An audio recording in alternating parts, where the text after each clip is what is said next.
Kopi ini kurang manis, kamu tidak ikut instruksi saya. Ini akibatnya. Sekarang bersihkan ini.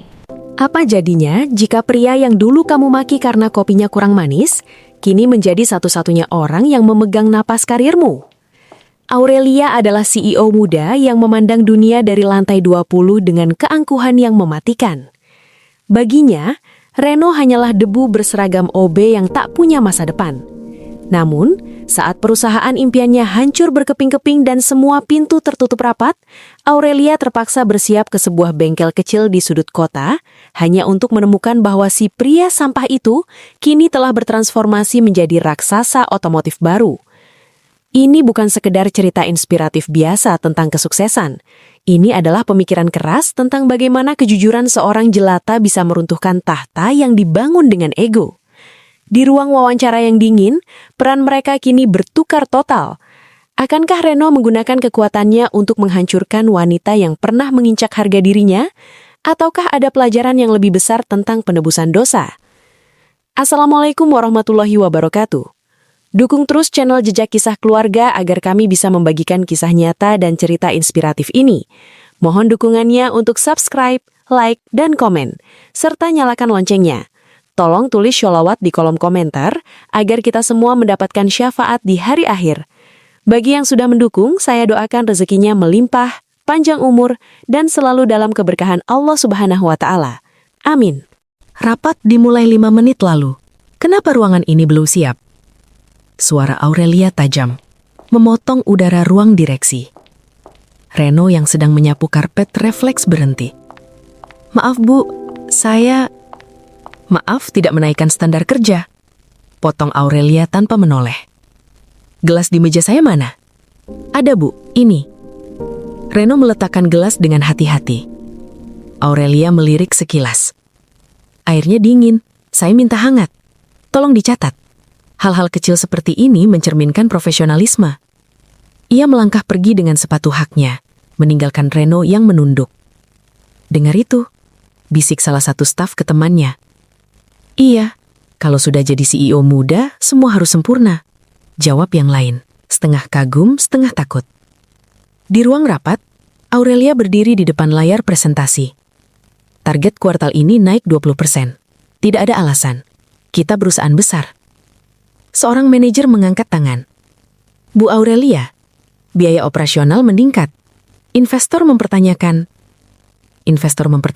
karena kita belum cukup agresif. Sahut Aurelia cepat. Kita tidak dibayar untuk ragu. Pintu terbuka pelan. Remo masuk membawa kopi. Taruh di sana, kata Aurelia tanpa menoleh. Reno melangkah hati-hati. Tangannya sedikit gemetar. Bukan di situ. Aurelia menatapnya tajam. Meja saya. Tolong fokus. Ini ruang direksi, bukan pantry. Baik Bu, jawab Reno lirih. Salah satu direktur berdehem. Bu, mungkin kita perlu menunda ekspansi. Aurelia tersenyum tipis.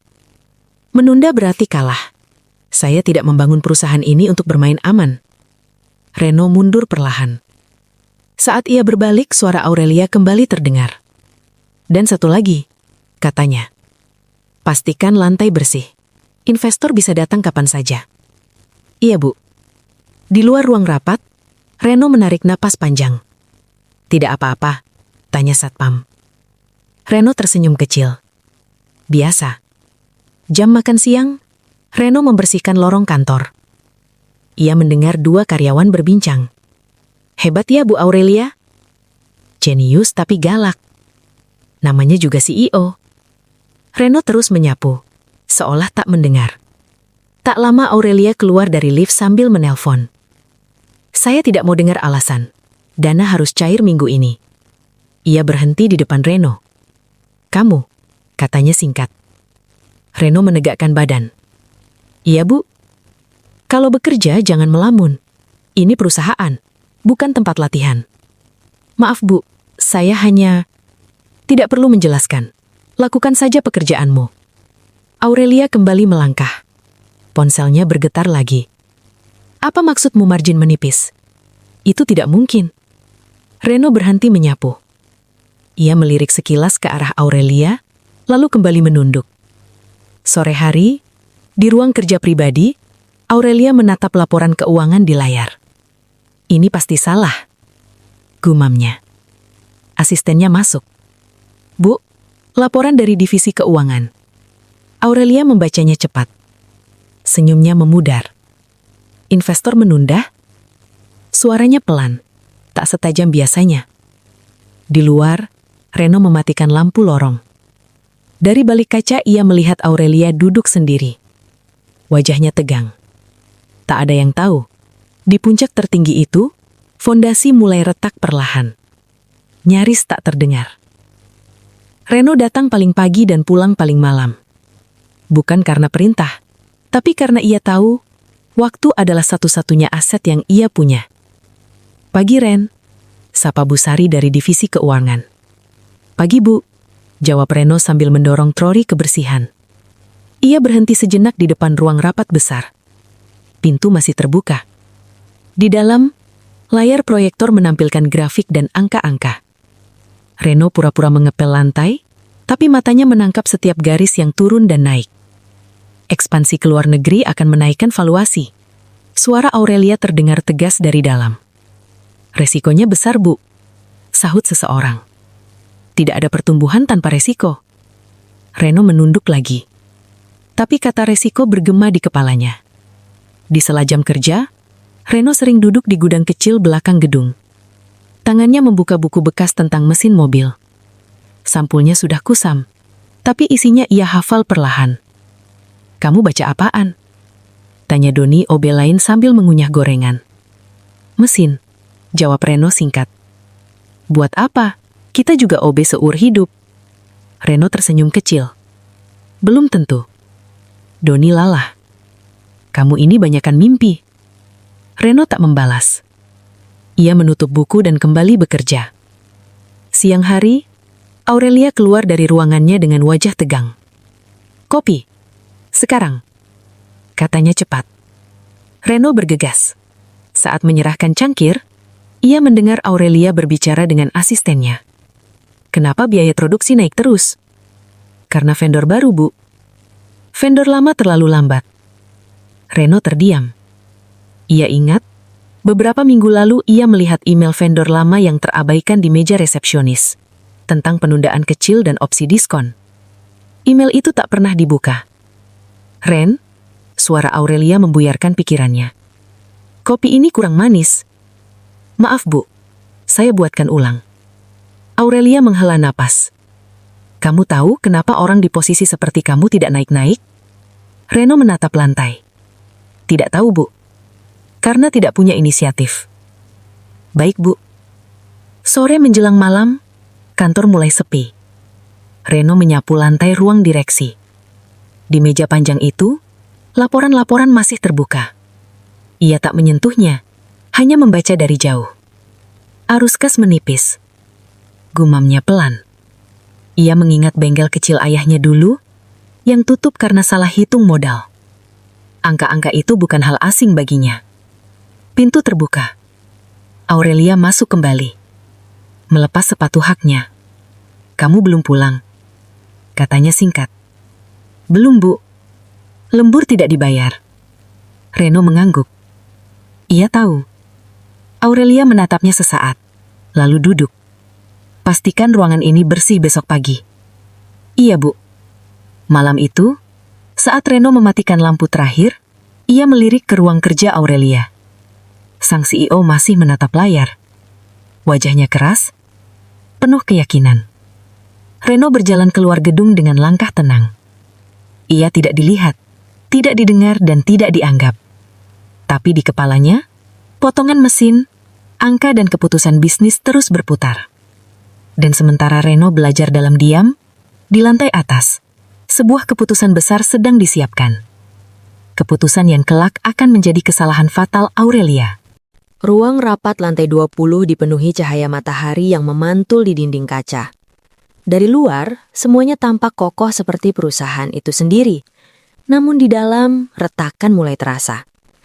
Dana tahap kedua belum cair, ujar Direktur Keuangan dengan suara hati-hati. Investor utama meminta peninjauan ulang. Aurelia menyilangkan tangan. Peninjauan ulang berarti mereka ragu, kita tidak boleh menunjukkan kelemahan. Tapi Bu, setelah manajer operasional, ekspansi ke luar negeri belum menghasilkan, biaya logistik membengkak. Aurelia mengetuk meja. Tok, tok. Kalian ini terlalu defensif. Saya butuh solusi, bukan ketakutan. Reno berdiri di sudut ruangan, mengisi ulang air minum. Ia tak berniat mendengar, tapi suara-suara itu terlalu jelas. Saat ia menaruh galon, matanya tak sengaja menangkap grafik di layar. Garis merah yang terus turun. Vendor Daru juga belum stabil, ujar Direktur Keuangan. Ada keterlambatan produksi. Aurelia tersenyum tipis. Vendor lama tidak punya visi. Saya memilih yang berani tumbuh bersama kita. Reno menelan ludah. Ia teringat email vendor lama yang menjanjikan diskon tambahan jika kontrak diperpanjang. Email yang tak pernah dibaca. Rapat usai. Orang-orang keluar dengan wajah tegang. Aurelia masih duduk, menatap layar. Reno memberanikan diri mendekat untuk membersihkan meja. Bu, ucapnya pelan, hampir berbisik. Maaf, saya dengar sedikit tadi. Aurelia mengangkat kepala, alisnya terangkat. Kamu dengar apa? Reno ragu. Tentang vendor lama, mereka sebenarnya... Cukup, potong Aurelia. Saya tidak minta pendapatmu. Reno menunduk. Maaf Bu, saya hanya berpikir. Berpikir itu tugas saya. Tugas kamu membersihkan ruangan. Iya Bu. Reno mundur. Kata-katanya tertelan sebelum sempat keluar. Aurelia kembali menatap layar, meyakinkan dirinya bahwa keputusan-keputusannya benar. Sore itu ponsel Aurelia berdering. Bagaimana maksudmu dana dibekukan? Suaranya meninggi. Kita sudah sepakat. Di seberang sana, suara rekan bisnisnya terdengar datar. Situasi berubah. Kami menarik diri. Menarik diri? Aurelia berdiri. Ini pengkhianatan. Telepon terputus. Aurelia menatap pantulan dirinya di dinding kaca. Untuk pertama kalinya, ia melihat keraguan di matanya sendiri. Di lorong, Reno menyapu dengan pelan. Ia melihat Aurelia berjalan cepat, wajahnya tegang. Kopi, kata Aurelia singkat, saat melewatinya. Reno mengangguk. Saat menyerahkan kopi, ia mendengar Aurelia berbicara dengan asistennya. Cari investor baru, apapun caranya. Tapi reputasi kita tidak ada waktu. Malam turun, kantor sepi. Di ruang keuangan laporan terbaru masuk. Angka-angka tak lagi bisa disangkal. Arus kas kritis, gumam Direktur Keuangan. Di lantai bawah, Reno mematikan lampu terakhir. Ia berhenti sejenak, menatap gedung tinggi itu dari luar. Kacanya masih berkilau, memantulkan cahaya kota.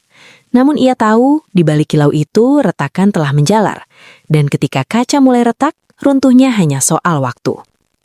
Pagi itu langit Jakarta kelabu, seolah tahu apa yang akan terjadi. Aurelia duduk di ruang rapat yang sama, tapi kali ini tanpa presentasi, tanpa proyektor, tanpa ambisi besar. Hanya ada map coklat di meja dan beberapa wajah yang tak lagi berani menatapnya lama. Dengan ini, ucap kurator kepailitan datar, perusahaan dinyatakan bangkrut. Kata bangkrut jatuh seperti palu. Aurelia menarik napas.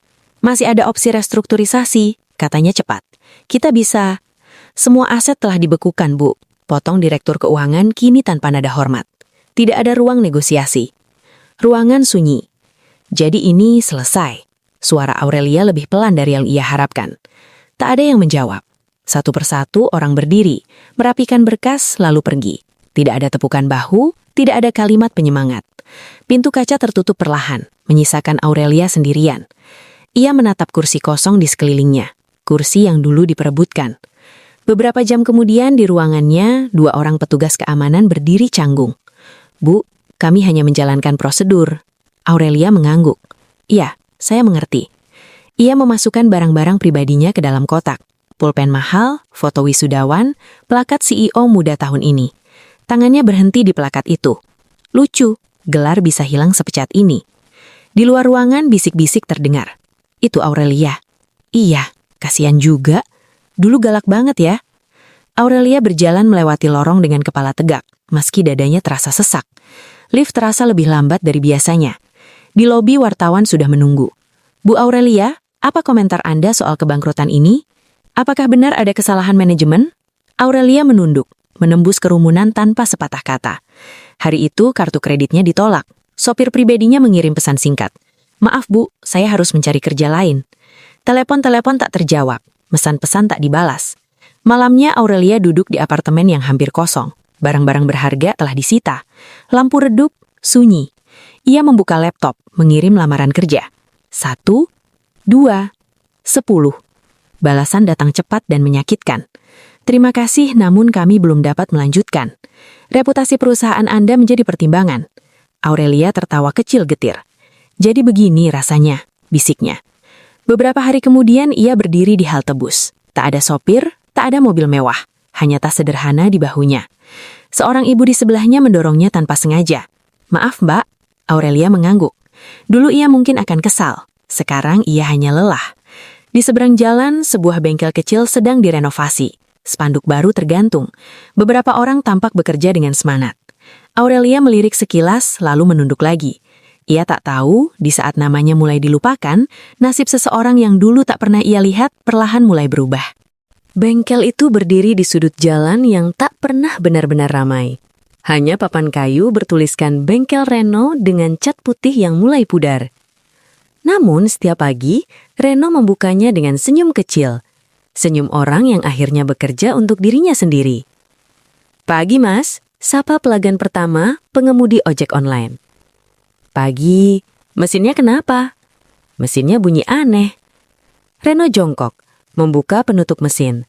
Tangannya bergerak cekatan. Ini cuma baut longgar, 5 menit beres. Serius, bengkel lain bilang harus ganti banyak. Reno tersenyum. Belum perlu, sayang uangnya. Pelanggan itu tertawa kecil. Jarang ada yang jujur begini. Siang hari hampir lewat saat sebuah mobil sedan tua berhenti di depan bengkel, lalu mati mendadak. Seorang wanita tua turun dengan wajah panik. Maaf nak, katanya pelan. Mobil saya mogok. Reno segera mendekat. Coba saya lihat bu. Kalau mahal, saya tidak tahu harus bagaimana. Wanita itu tampak ragu. Reno membuka kap mesin. Tenang dulu, kita cek. Beberapa menit kemudian, ia menutup kembali. Selangnya lepas, sudah saya pasang, tidak apa-apa. Wanita itu terkejut. Hanya itu? Iya, Bu. Berapa biayanya? Reno menggeleng. Tidak usah, cuma selang lepas. Wanita itu menatapnya lama. Anak muda, kamu tahu nilai waktumu. Reno tersenyum canggung. Saya cuma melakukan yang seharusnya. Wanita itu merogoh tasnya, mengeluarkan uang. Tetap terima ini. Reno mengangkat tangan. Maaf bu, kalau tidak ada penggantian, saya tidak bisa ambil. Wanita itu tertawa pelan. Menarik. Sebelum pergi, ia bertanya. Siapa namamu? Reno. Wanita itu mengangguk. Terima kasih Reno. Beberapa hari berlalu, bengkel Reno mulai dikenal. Orang datang bukan hanya karena murah, tapi karena percaya. Suatu sore, mobil mewah berhenti di depan bengkel. Reno mengerenyit. Dari dalam turun wanita tua yang sama, kali ini dengan supir. Bu, Reno terkejut. Wanita itu menyenyum. Boleh kita bicara? Mereka duduk di bangku kayu bengkel. Kamu tahu siapa saya? Tanyanya. Reno menggeleng. Tidak, Bu. Saya pemilik perusahaan otomotif yang sedang mencari orang untuk memimpin, katanya tenang. Saya menguji banyak orang. Kamu satu-satunya yang tidak memanfaatkan keadaan. Reno terdiam. Saya hanya membantu. Itu yang paling langka, balas wanita itu.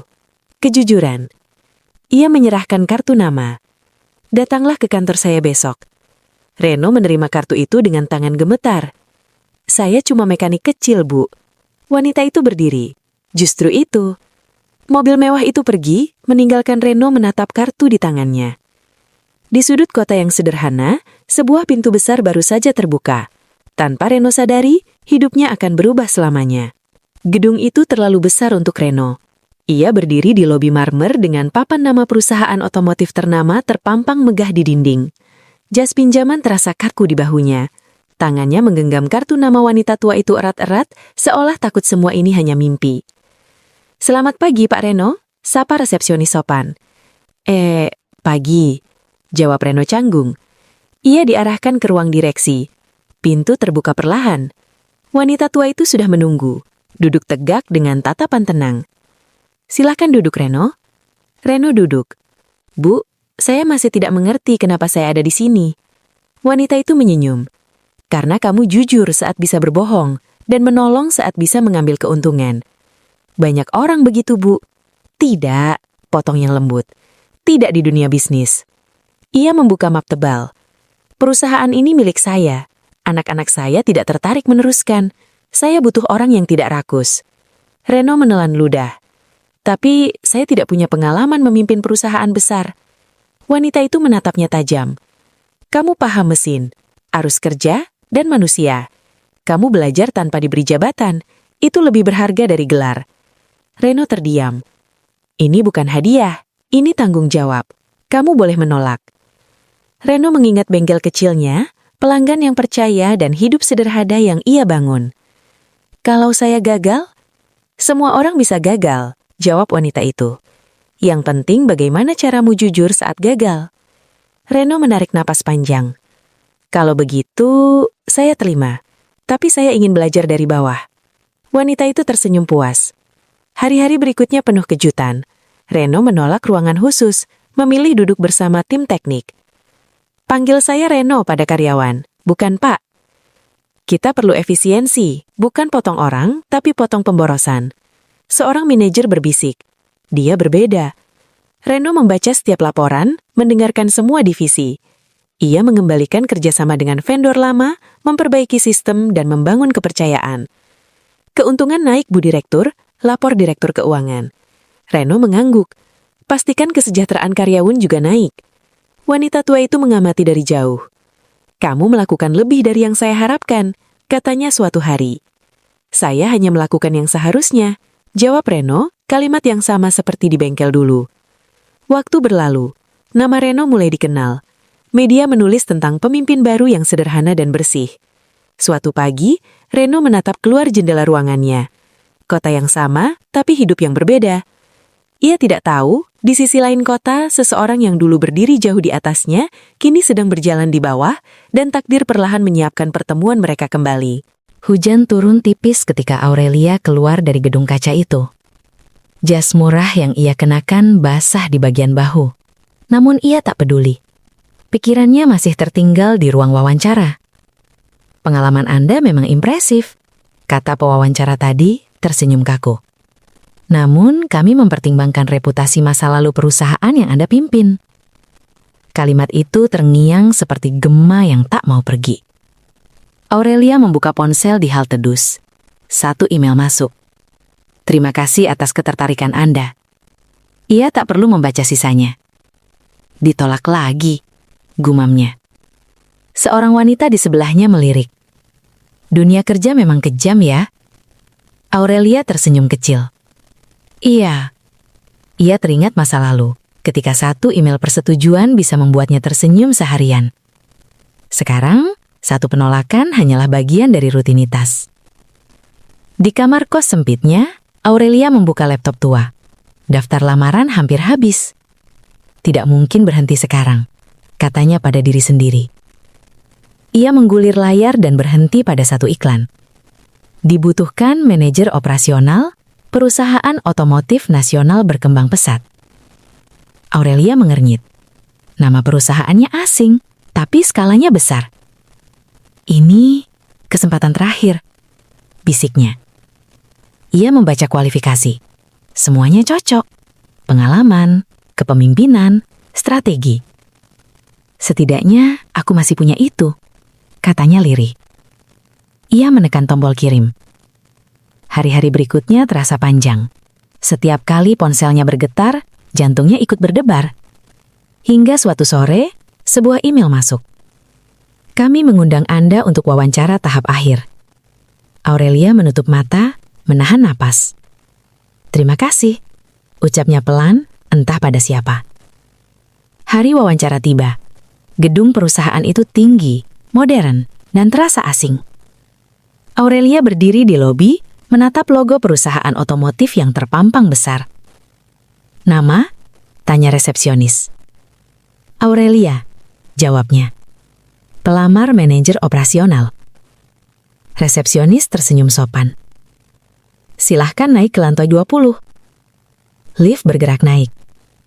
Aurelia menatap pantulan wajahnya di cermin lift, lebih kurus, lebih lelah, tapi matanya menyimpan tekad yang berbeda. Di kamar tunggu beberapa pelamar lain duduk rapi. Aurelia menunduk, memegang map lamaran. Kali ini aku tidak minta jabatan, aku hanya minta kesempatan, pikirnya. Pintu ruang wawancara terbuka. Silakan masuk. Aurelia berdiri, melangkah ke dalam ruangan berdinding kaca. Ia menarik napas, siap menghadapi siapapun di balik meja itu. Ia tidak tahu, pintu yang ia buka hari ini bukan sekedar pintu wawancara, melainkan pintu menuju pertemuan yang akan mengubah segalanya. Pintu ruang wawancara tertutup pelan di belakang Aurelia. Ruangan itu luas, bersih, dengan dinding kaca menghadap kota. Sebuah meja panjang berada di tengah. Di balik meja, seseorang sudah duduk membelakangi jendela. Silahkan duduk. Suara itu terdengar tenang. Aurelia melangkah maju sambil menunduk, membuka map lamaran di tangannya. Terima kasih atas kesempatan ini. Ia berhenti. Suara itu. Wajah itu. Aurelia mendongak perlahan. Reno. Ia duduk tegak di kursi utama, mengenakan kemeja sederhana dan jas rapi. Wajahnya lebih dewasa. Tatapannya tenang, jauh dari sosok office boy yang dulu sering berdiri di sudut ruangan. Waktu seakan berhenti. Reno pun terdiam. Matanya menyempit sedikit, bukan karena marah, melainkan terkejut. Aurelia. Ucapnya pelan. Nama itu jatuh di antara mereka. Berat. Reno. Suara Aurelia sampai tak keluar. Keheningan mengisi ruangan. Detik demi detik berlalu, terasa panjang dan canggung. Silakan duduk. Ulang Reno akhirnya. Suaranya tenang. Aurelia duduk perlahan. Tangannya gemetar saat membuka map. Semua kalimat yang ia siapkan mendadak kosong. Saya tidak tahu, katanya pelan. Saya tidak tahu perusahaan ini milik kamu. Reno menatapnya sejenak, lalu mengalihkan pandangan ke berkas di depannya. Saya juga tidak tahu kamu akan melamar ke sini. Aurelia menelan ludah.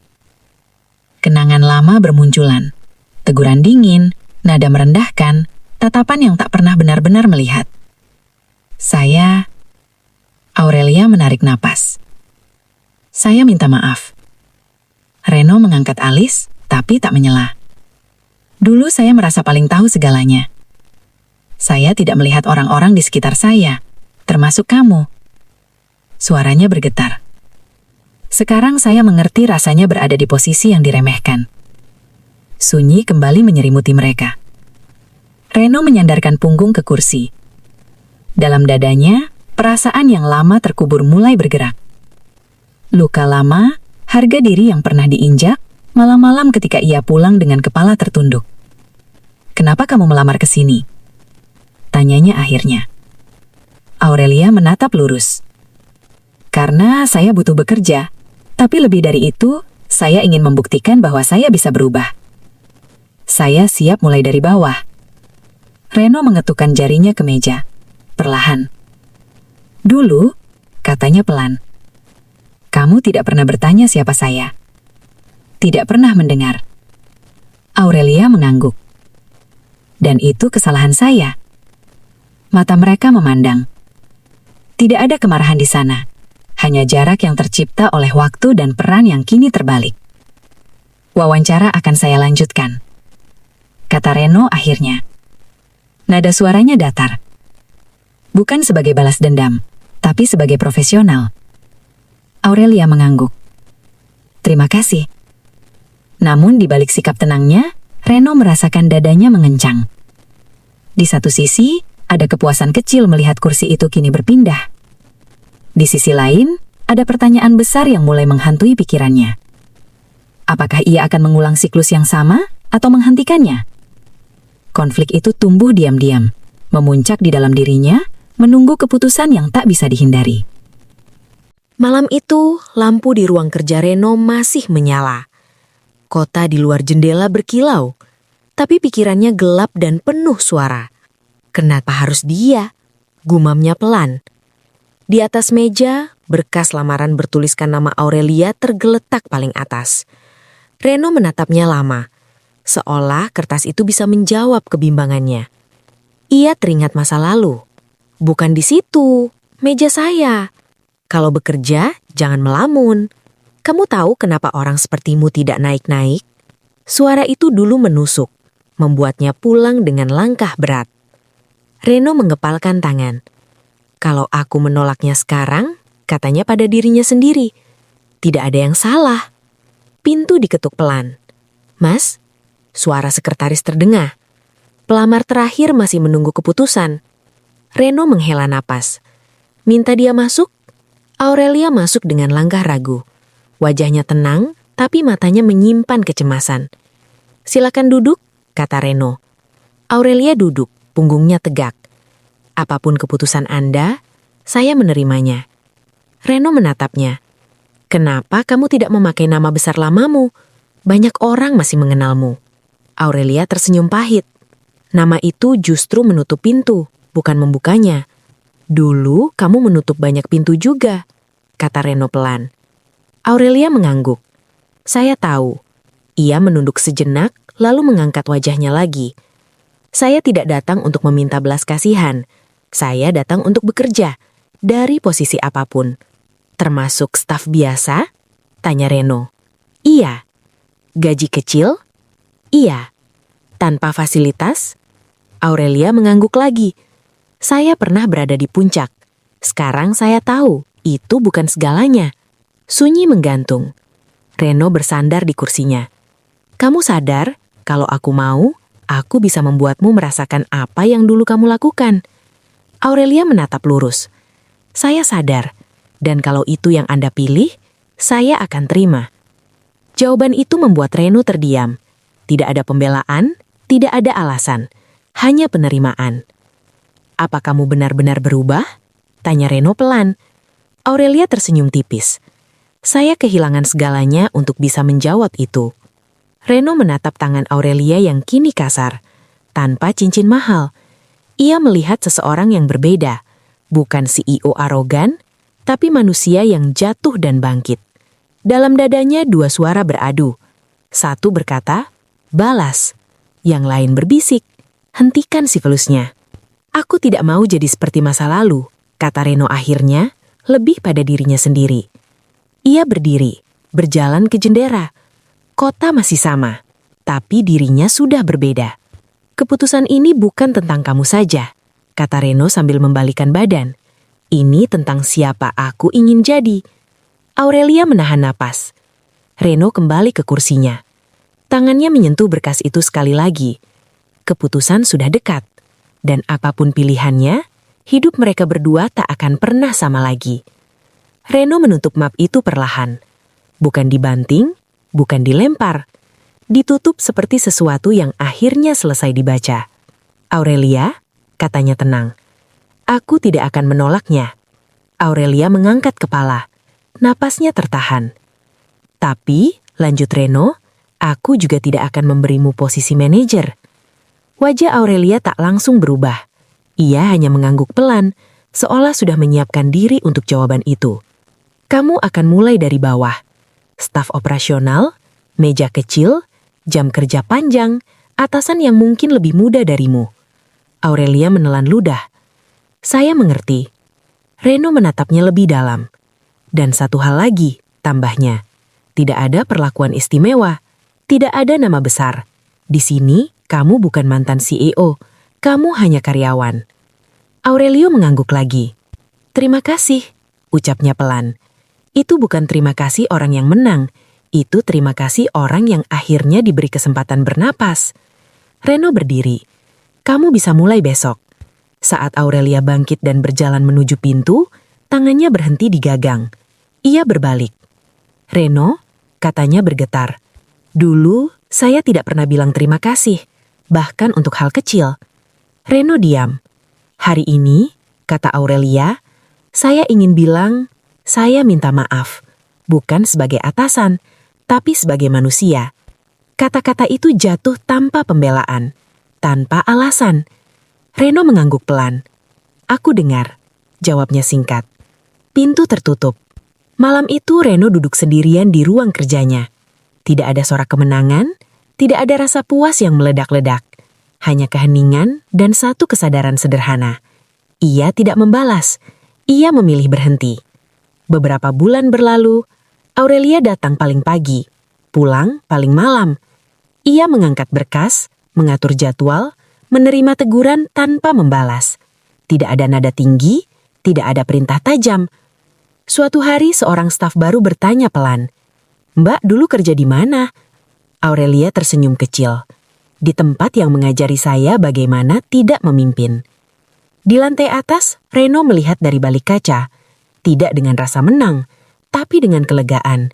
Karena untuk pertama kalinya, ia tahu, kesuksesan bukan tentang duduk di kursi yang lebih tinggi, tapi tentang memastikan kursi itu tidak lagi menghancurkan orang di bawahnya. Dan di gedung yang sama, dua orang yang pernah berada di ujung berlawanan akhirnya berjalan di arah yang berbeda. Bukan sebagai musuh, bukan sebagai pemenang dan pecundang, melainkan sebagai manusia yang akhirnya belajar melihat. Kekuasaan tanpa empati akan runtuh oleh kesombongannya sendiri, sementara kerendahan hati yang konsisten akan membangun kepercayaan perlahan namun kokoh. Orang yang diremehkan hari ini bisa menjadi penentu masa depan, dan kebesaran sejati bukan tentang membalas luka lama, melainkan tentang memilih berubah, mendengar, dan menghentikan siklus yang salah.